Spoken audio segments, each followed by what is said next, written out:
Hey guys, welcome to Boxing Squared for boxing news and views from around the internet. I think it's clear we are now getting to a point where the brand that is Anthony Joshua will start leveling off and slowly get closer to intersecting with the reality that is Anthony Joshua, the boxer. The two are distinctly different, and I believe they have been getting further and further apart this year as expectations of the Brit exploded before the Klitschko fight and then went into overdrive afterwards. I think we are getting close to peak Joshua in terms of fan fervour and the lofty expectations placed on the 28-year-old. I'll throw in this caveat now because it is important. This isn't a bash Anthony Joshua video, not at all, but rather a look at expectations versus reality. Later in the video, I'll also get into some of what AJ's rivals are saying about his most recent performance. So the Carlos Takam fight, it has certainly thrown up some interesting things, I think, that are worth some pause for thought in relation to what many fans expect, or should I say, demand of Joshua.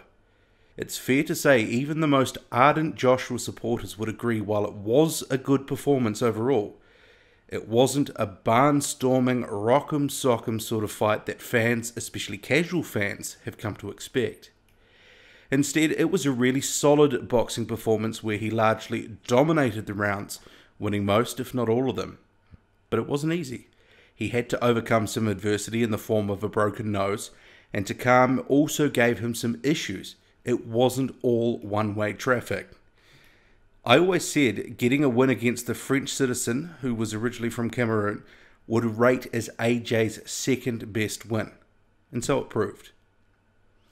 Aside from the premature stoppage, I noted with interest how much has been said on the internet, stories, social media, etc., where fans have been eager to go in on Joshua for his perceived frailties.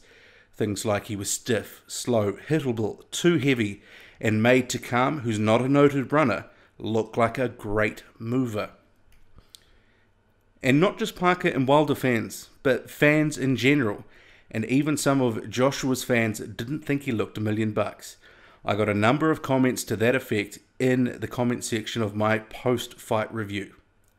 I was willing to rack it up to being just one of those tough sort of fights and move on. Because let's face it, no top heavyweight looks sparkling 100% of the time.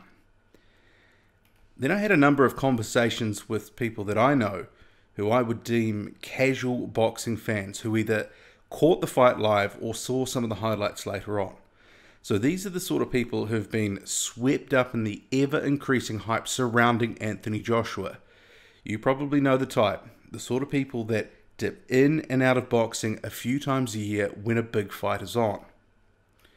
I mean, the general tenor of the comments was, well, what was wrong with Anthony Joshua? Why did he struggle? I thought he was better than that. I was expecting more. I expected a brutal knockout, so on and so forth. You've probably heard or seen similar things. It really was a stark reminder of how perceptions can rise and fall on one performance, how the power of expectation can work against you, and that even though you can win, you can lose in the eyes of some fans. I don't think we'll see any sort of mass exodus of casual fans just yet based on the one fight. But clearly it has given some casual fans, pause to just ask a few questions. They're sort of thinking, what's going on here? Is Joshua as good as advertised? And that hooks back into the whole brand Anthony Joshua versus Anthony Joshua the boxer. The Anthony Joshua brand has been building and building. So too have the expectations along with it. And now a brutal knockout is expected to be the order of the day every single fight. The fact that fans at the Principality Stadium booed after the premature stoppage showed the level of bloodlust. They had been denied a potential vicious knockout. That's what they wanted to see. Joshua himself is aware of these expectations and he feeds into it, saying after the fight he didn't get the chance to knock Takam unconscious. It's clear that in some way Joshua feels obligated, perhaps even pressured to keep delivering the knockouts, to keep the streak going. And that could lead to some bad decisions down the line. And there were a few spots in the Takam fight where AJ was fighting on the inside, and he didn't really need to. But like the Takam fight, Joshua is going to have more hard nights. Probably quite a few now that the bums, journeymen, and subpar fringe contenders like Eric Molina are out of the way. It's going to be increasingly difficult and hard to keep this knockout streak going. I mean, just like Deontay Wilder finally encountered someone with a chin in Berman Stavern, Joshua will be taken 12 rounds. It's inevitable. Probably a number of times he will be taken the distance. And maybe even against guys that you think he should be able to take care of. I mean, remember, guys like Mike Tyson, Lennox Lewis, they were taking the distance in their prime against guys you'd expect them to have breezed through. Some nights you just have an off night. And often that's because the opponent is tricky, awkward, or even negative. Just look at how people are reacting to Dillian Whyte's fight against Robert Helenius. Helenius was doing his best impression of a sparring partner, was negative. In part, it made Dillian Whyte look bad. I have wondered though, is Joshua trying to temper some of the expectations that people have of him now? I mean, you might remember there were some recent comments he made about eventually he is expecting to lose. And it does feel that those sorts of comments, while they were reported, they kind of slid by some fans and weren't acknowledged as something that was going to happen. And I do think Joshua is being a realist. He will lose. And especially if he's only in big fights now. It's heavyweight boxing. But we just don't know when. And I don't necessarily see that as a bad thing either. Let's face it, no matter what, Anthony Joshua, he's always going to be popular. And the things he's done, like filling stadiums, knocking guys out, getting on this great sort of run, all the hype, all this sort of hoopla, it's going to be remembered for years to come, decades to come, no doubt. But the hype getting dialed back a couple of notches and the knockout streak ending, that could be a good thing for him long term. Some of the pressure will dissipate, it'll disappear, and it will allow him to more settle into Anthony Joshua the boxer. Because we have seen enough to know that Joshua is technically pretty good, and he can be defensively responsible. If he's not feeling as much pressure to force the action, take risks, that's going to be a good thing. And I guarantee his coach has been torn between the whole notion Joshua is a KO artist as opposed to a really good boxer. And remember, it took a lot more than just power to propel him to Olympic gold in 2012. So the pressure right now is on Anthony Joshua to live up to the hype, because ultimately that puts more money in his pocket. Every time he keeps the streak going, every time he knocks someone out, that is good for his bank balance. But as we've seen before, more often than not, these streaks, they're unsustainable at the top level against top opposition. Ultimately, some casuals might desert him eventually, but it was going to happen at some point anyway, if we're honest. Now, some quick reaction from some of Anthony Joshua's rivals to the win over Carlos Takam. WBO champion Joseph Parker had this to say to New Zealand media. I've said it many times. I'd love to fight Joshua so I can show what I've got. He's good, he's big, he's strong and learning, but I think he's just average. He's robotic.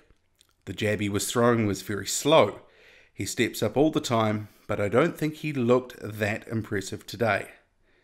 There wasn't a lot of movement. He stood on the spot or tried to chase Takam down and catch him with big shots.